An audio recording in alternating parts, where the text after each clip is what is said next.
नाज़रीन इकराम, इस वक्त मदार पर ज़िला पुंछ के मकाम पर आटे के बहरान के हवाले से शदीद एहतियाज का समा है और यहाँ अवाम की कसीर तादाद मौजूद है। इसके साथ यहाँ के जो मकामी बल्दियाती नुमाइंदे हैं, जिसमें डिस्ट्रिक्ट काउंसलर, चेयरमैन और लोकल काउंसलर भी मौजूद हैं।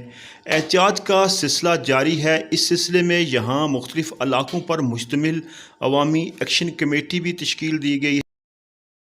सिलसिले में मुतफ़िक़ा तौर पे ये फ़ैसला हुआ है कि महकमा ख़ुराक ने अगर हमारे मसाइल हल ना किए तो शदीद एहतियात करेंगे। इसके साथ साथ ये फ़ैसला हुआ कि बिजली बिलात और दीगर इशूज़ पर दीगर एक्शन कमेटीज़ के साथ मिलकर जदोजहद की जाएगी और ये एहतियात उस वक्त तक जारी रहेगा जब तक महंगाई और नाजायज़ टैक्सेस का ख़ात्मा नहीं किया जाता।